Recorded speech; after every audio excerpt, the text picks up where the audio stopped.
అధ్యక్ష ప్రగతి భవన్ కు పోయి అక్కడ కేసీఆర్ గారి పేరు మీద మట్టి పూయంగానే చరిత్ర మరుగున పడిపోదు అధ్యక్ష. తప్పకుండా వాస్తవాలుగానే ఉంటాయి. వాస్తవం ఏంది అంటే 50 ఏళ్ల గోస తర్వాత కలిసొచ్చే కాలానికి నడిసొచ్చే కొడుకు కేసీఆర్. తెలంగాణ తల్లిని దాస్య శృంఖలాలు తెంచిన కొడుకు కేసీఆర్ గారు అధ్యక్ష. వాళ్ళ వారు మాట్లాడినారు గవర్నర్ గారు.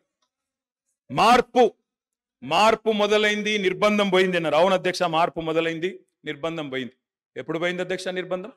జూన్ 2,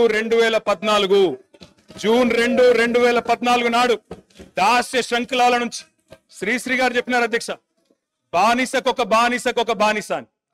దరిద్రం ఏంటంటే అధ్యక్ష, దరిద్రం ఏంటంటే గతంలో మనల్ని పీడించిన వాళ్ళు పోయినారు, కానీ వాళ్ళ పేర్లు తలుచుకునే వాళ్ళు ఇంకా అక్కడే ఉన్నారు అధ్యక్ష. అది బానిసకొక బానిస అంటే కదా అధ్యక్ష. అధ్యక్ష ఇంకొక మాట చెప్పాలి అధ్యక్ష. ఈరోజు గత 10 ఏళ్ళని మాట్లాడుతున్నాను. చెప్తాం అధ్యక్ష. విద్యుత్ సంస్థల గురించి చెప్తాను, ఇంకా చాలా విషయాలు చెప్తాను. మధ్యలో వారే ఇప్పుడు ఒక 15 నిమిషాలు డిస్టర్బ్ చేశారు. మీరు లెక్క రాసుకోవాలి. మీరు కూడా మేము 39 మంది ఉన్నాం, వాళ్ళు 64 మంది ఉన్నారు. మిడిసిపడుతున్నారు అధ్యక్ష. ఎంత అధ్యక్ష తేడా? 1.85% ఓటు మాత్రమే.